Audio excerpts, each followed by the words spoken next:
में सलीम की बिरयानी की दुकान काफी मशहूर थी। सलीम बहुत अच्छी बिरयानी बनाता था। उसकी दुकान से तरह तरह की बिरयानी की खुशबू आती थी। उसकी चिकन बिरयानी बहुत ही मशहूर थी।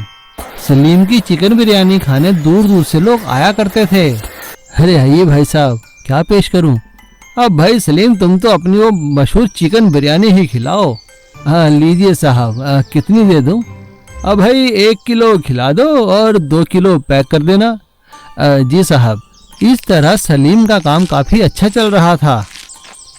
सलीम के पास एक ऑटो भी था जिसमें वो घर से सारा सामान दुकान तक लाया ले जाया करता था।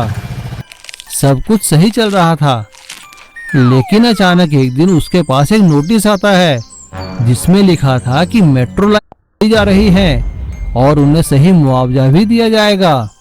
ये सुनकर सलीम परेशान हो गया। उसे परेशान देखकर उसकी बीवी ने उससे पूछा, अजी क्या हुआ, इतने परेशान क्यों हो? अरे क्या बताऊं सलमा, बस अब कुछ ही दिनों की बात है, हमारी दुकानें टूटने ही वाली है। कहते हैं वहां से मेट्रो लाइन निकलेगी। आप इतने परेशान क्यों होते हो? हमारे पास ऑटो है ना। दुकानें टूट भी गई तो क्या हुआ? आप इस ऑटो को ही अपनी दुकान समझिए और इसमें बिरयानी ले जाकर बेचिए। अरे वाह सलमा, तुमने तो बहुत अच्छा आइडिया दिया है। मैं दुकानें टूटने का इंतजार क्यों करूं? कल से ही अपने ऑटो को अपनी दुकान बना लूंगा। और सलीम ने वैसा ही किया। अगले ही दिन से उसने ऑटो को एक दुकान में तब्दील कर दिया और उसी ऑटो को अपनी दुकान के आगे खड़ा कर बिरयानी बेचने लगा। लोगों को उसका आइडिया बहुत अच्छा लगा। कुछ ही दिनों में मेट्रो का काम शुरू होने पर उनकी दुकानें तोड़ दी गई, लेकिन सलीम की दुकान कोई बंद नहीं कर सका, क्योंकि सलीम के पास तो चलता फिरता ऑटो रेस्टोरेंट था। वो अपने ऑटो रेस्टोरेंट को एक कोने में खड़ा होकर बिरयानी बेचता रहा। क्योंकि सलीम बहुत स्वादिष्ट बिरयानी बनाता था, इसीलिए लोग बिरयानी खाने उसके ऑटो रेस्टोरेंट में भी आते रहे और उसका काम और भी बढ़ गया था। क्योंकि अब मेट्रो का काम शुरू होने के कारण मेट्रो में काम करने वाले लोग भी उसके ग्राहकों में जुड़ गए थे और अब सलीम ऑटो रेस्टोरेंट वाले बिरयानी वाले के नाम से फेमस हो गया था। देखा, मैं ना कहती थी ऑटो रेस्टोरेंट खूब चलेगा। घमंडी पेड़। शोलापुर गांव पहाड़ी की तलहटी के नीचे बसा एक बहुत ही सुंदर गांव था। उस गांव के लोग काफी मेहनती थे और बड़ी मेहनत से अपने खेतों में काम किया करते थे। पहाड़ के ऊपर से देखने से लगता था कि मानो एक हरी सी चादर वहां पे बिछी हुई है, क्योंकि वहां के खेतों में हमेशा फसलें लहलहाया करती थीं। चारों ओर खुशियों का माहौल था, लेकिन एक पुराने बड़े बरगद के पेड़ के पास हमेशा सन्नाटा रहता था। वहां कोई नहीं जाया करता था। एक दिन एक लड़की ने अपनी माँ से पूछा, माँ, आप हमें बरगद के पेड़ के पास जाने से मना क्यों करते हो? अरे बेटा, भूल कर भी उस पेड़ के पास मत जाना। सुना है वो बहुत ही घमंडी पेड़ है। उसके पास बुरी बुरी आत्माएं हैं। वो तुम्हें खा जाएगा। देखा नहीं दूर से कितनी लंबी लंबी जटाएं हैं उसकी, भयानक लगता है। इधर गांव वाले उस पेड़ से डरा करते थे और उधर उस पेड़ को लगता था कि वो बहुत ही शक्तिशाली और ताकतवर है, जिसके कारण उसके पास कोई गांव वाला नहीं आता। इस बात से उस पेड़ को बड़ा ही घमंड हो गया था। वो अपने घमंड के मारे अपने पास किसी पशु पक्षी को भी नहीं बैठने दिया करता था। जो भी उसके ऊपर बैठता उसे झटकाकर वो नीचे गिरा दिया करता था। इसीलिए वो बरगद का पेड़ आसपास घमंडी पेड़ के नाम में प्रसिद्ध था। श्यामलाल जी गांव के स्कूल में नए हेडमास्टर बन के आए थे। उन्हें भी गांव वालों और बच्चों से उस घमंडी पेड़ के बारे में पता चला, लेकिन श्यामलाल जी अंधविश्वास में विश्वास नहीं करते थे। उन्होंने गांव के मुखिया से कहा, मुखिया जी, ये सब बेबुनियाद बातें हैं। ऐसा कोई भूत प्रेत या शैतान नहीं होता। उस पेड़ से आवाज आने के पीछे भी कोई और कारण होगा। अरे नहीं हेडमास्टर साहब, आप ये क्या कह रहे हैं? गलती से भी उस पेड़ के पास मत जाइए। ठीक है मुखिया जी, लेकिन मैं तो पेड़ के पास जाकर ही रहूंगा।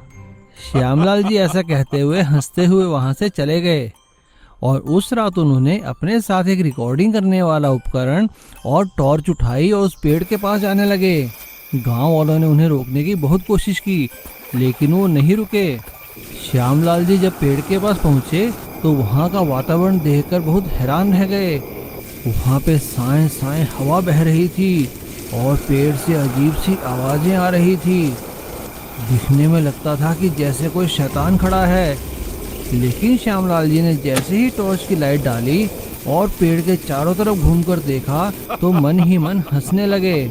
ये गांव वाले भी ना कितने नादान हैं। मन ही मन ऐसा सोचते हुए श्यामलाल जी ने उस पेड़ के चारों ओर की रिकॉर्डिंग की। और सुबह होते ही जब वो गांव में लौटकर आए तो सभी गांव वाले उन्हें देखकर हैरान रह गए और उन्होंने मुखिया से कहा, मुखिया जी, आप जिस पेड़ से डर रहे हैं ना, वो कोई शैतान नहीं, वो तो एक बहुत पुराना बरगद का पेड़ है। आप जिस चीज को शैतान का बाल समझते थे वो तो उस बरगद के पेड़ की जटाएं हैं। और रही आवाज की बात, उन जटाओं में से जब हवा गुजरती है तो अजीब तरह की आवाजें आती हैं। वो कोई शैतान की आवाज नहीं, हवा और पेड़ की आवाज है। श्यामलाल जी की बात सुनकर मुखिया गांव वालों के साथ उस पेड़ के पास गया और देखकर हैरान रह गया कि जिस चीज से वो डरते थे वो तो सिर्फ एक पेड़ भर है। घमंडी पेड़ का घमंड टूट चुका था। अब उस पेड़ के तनों के साथ बच्चे झूला झूला करते थे और वहां पर हमेशा रौनकें रहा करती थी। एक गांव में लालाराम नाम का एक सेठ रहता था। वो बहुत ही कंजूस था, लेकिन उसके शौक बहुत बड़े बड़े थे। उसका एक सबसे बड़ा शौक था कि वो एक बहुत बड़ा महल बनाए, जिससे कि उसके इलाके में उसकी इज्जत और बड़ी हो जाए। इसके लिए उसने अपने पास काफी पैसे इकट्ठा करना शुरू कर दिया और साथ ही महल बनाने के लिए एक अच्छे कारीगर और ठेकेदार को ढूंढना भी शुरू कर दिया। पास ही के गांव में चंदू नाम का एक भवन निर्माण करने वाला ठेकेदार रहता था। वो बहुत ही अच्छे मकान बनाया करता था। उसके पास कारीगरों की बहुत अच्छी टीम थी। लालाराम एक दिन चंदू के पास गया। अरे भाई चंदू, तुम्हारा बहुत नाम सुना है हमने, क्या तुम मेरे लिए काम करोगे? अरे जी हाँ सेठ जी, बताइए क्या काम है? भाई एक मेरे लिए छोटा सा महल बनाना है, अब बना पाओगे तुम? हाँ सेठ जी, मैं पूरी कोशिश करूँगा। तो ठीक है भाई, आ जाओ फिर गांव में। सेठ लालाराम चंदू को मकान बनाने की पेशगी देकर अपने घर वापस चले जाते हैं। 2-3 दिन के बाद ही चंदू अपने कारीगरों को लेकर लालाराम के घर पहुंच जाता है और लालाराम उन्हें लेकर उस जगह जाते हैं जहां पे कि महल बनाना था। भवन निर्माण के लिए पूजा पाठ करने के बाद चंदू मकान बनाने का काम शुरू कर देता है। ढांचा खड़ा करने के बाद एक दिन वो सेठ के पास जाता है। अरे चंदू, आओ आओ, कैसे आना हुआ? सेठ जी, महल का ढांचा खड़ा हो गया है। आप कह रहे थे ना वो बेशकीमती पत्थर लगाने के लिए, तो वो पत्थर दे दीजिए ताकि मैं पत्थर लगाने का काम शुरू कर सकूं। सेठ लालाराम अपने नौकर श्यामू को आवाज लगाकर कहते हैं, अरे श्यामू, ने वो पत्थर तो दे दो। सेठ लालाराम का नौकर श्यामू सारे के सारे कीमती पत्थर लेकर महल वाली साइड पर पहुंच जाता है और वो सारे पत्थर चंदू और उसके कारीगरों के सुपुर्द कर देता है। लेकिन अगले दिन सुबह जब वो लोग वहां आते हैं तो देखकर हैरान हो जाते हैं, क्योंकि वहां से सारे पत्थर चोरी हो गए थे। चंदू भागता हुआ जाकर सेठ लालाराम को सारी बात बताता है। चंदू की बात सुनकर सेठ लालाराम गुस्सा हो जाता है और उससे कहता है, देखो चंदू, मैं कुछ नहीं जानता, मैंने पत्थर तुम्हें दिए थे, अब तुम्हें ही पत्थर लाने पड़ेंगे। तुम कहीं से भी पत्थर लाओ और मेरे महल का काम खत्म करो। चंदू वहां से मायूस होकर चला जाता है और सोचते सोचते वो कब जंगल में पहुंच जाता है उसे पता भी नहीं चला।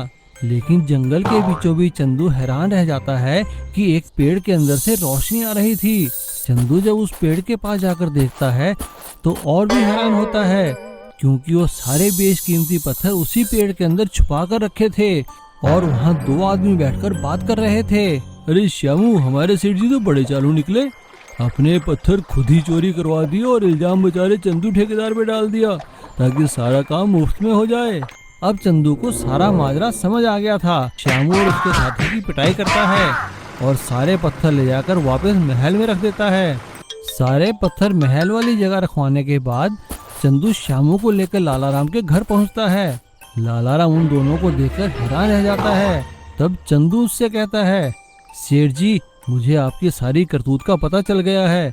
अब आपको मुझे डबल पैसे देने होंगे, वरना मैं आपकी सच्चाई सारे गांव वालों को बता दूंगा और आपकी बहुत बदनामी होगी। और इस तरह सेठ लालाराम की चालाकी उन पे ही भारी पड़ जाती है और वो चंदू को डबल पैसे देते हैं।